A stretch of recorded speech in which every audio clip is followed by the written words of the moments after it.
Welcome to the AFR Saints channel, where we provide you daily content on your favorite team, the New Orleans Saints. Do us a favor and hit that subscribe button. Be sure to leave your comments below and smash that like button. Who dat? On one hand, glad that the Tigers won another one. On the other hand, a little bummed about the direction the Saints are headed. I kind of want to start there, Sean, and just kind of get your impressions of Andy Dalton and how different the Saints offense looked if you were able to get up at 8:30 on Sunday to watch the game in London. But how different you thought the offense looked with Dalton as compared to Jameis? I'm up. That's 5 hours extra sleeping in for me on a normal day since I'm up at 3:30 with my show. So yeah, that's a bonus, brother. That's a bonus. You know what I thought? Now you tell me. I mean, they'll make a big play once in a while, but the consistent big plays, even though yards per attempt were up, they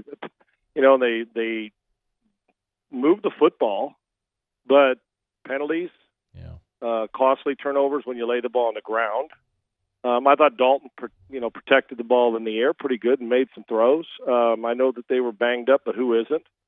That excuse, and not that they're making it, but I guess explosive offense comes to mind, the lack thereof.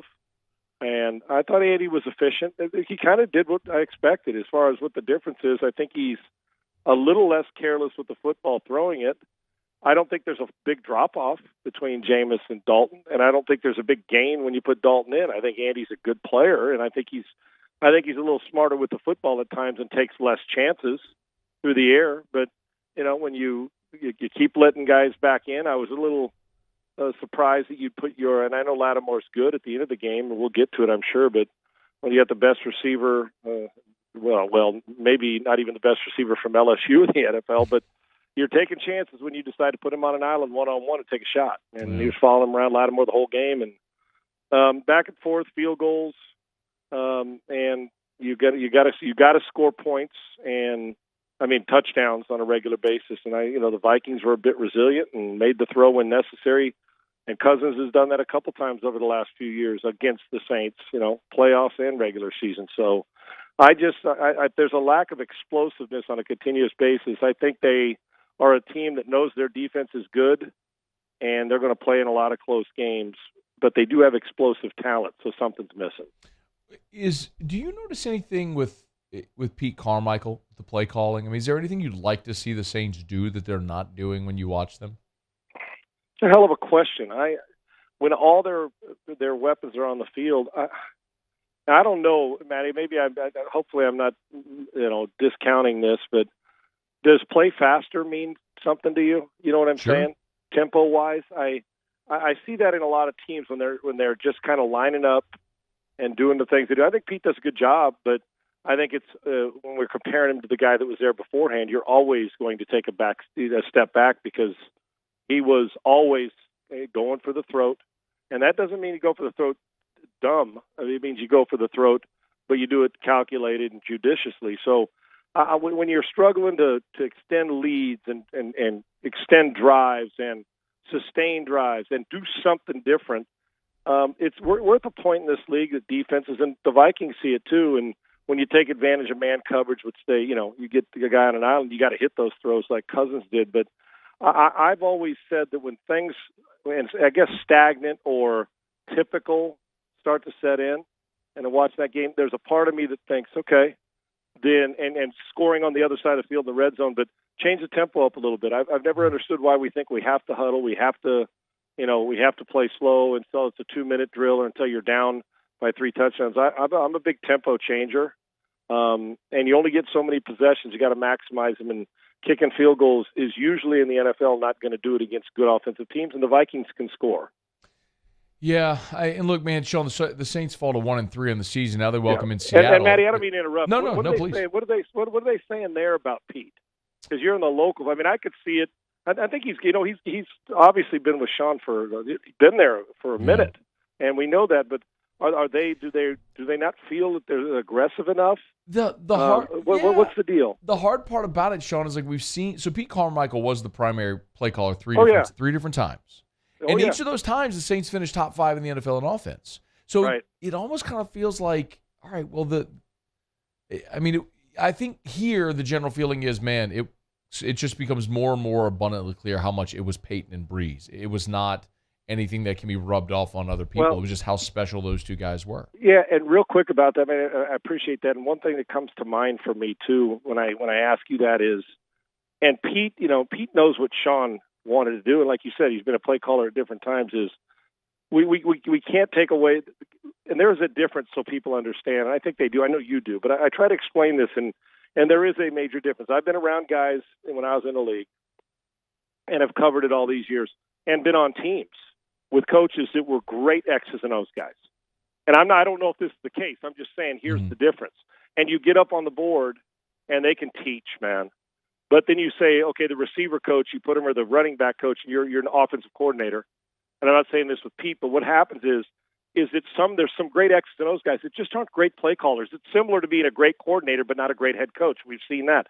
That getting into the rhythm of play calling can be a difficult task for some. And then the opposite is true. I know guys that are phenomenal, like Norm Chow. I'll use him. I've known Norm since I was a sophomore in high school. He recruited me, and we've been friends for years.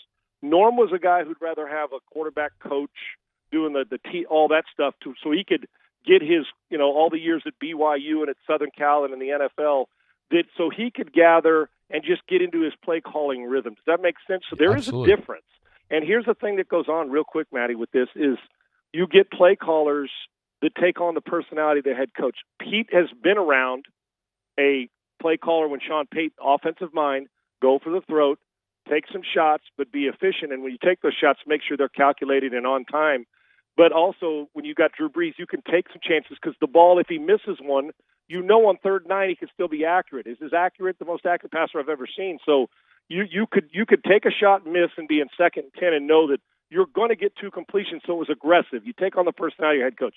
I'm not saying Dennis isn't, but on the offensive side, the tendency usually is for head coaches that have a defensive mind is to play it the way you coach it, meaning, and that doesn't mean they're not aggressive on defense. I just mean, and they run and they fly, but our defense is going to bail us out. Just make sure that we don't lose it. Does that make sense? And whether that's what Dennis is thinking from a distance, sometimes when I say it happens here with Lovie Smith, I saw it with Jeff Fisher in the league. You'll see it sometimes where it becomes, okay, we know how good our defense is, just don't screw it up. And in the process of not wanting to screw it up, sometimes you screw it up. So Pete's seen the best of both worlds, and he knows what it's like to be with a defensive guy sometimes. And in truth, the Paytons and the Drew Brees just don't fall out of a turnip truck and land in your lap.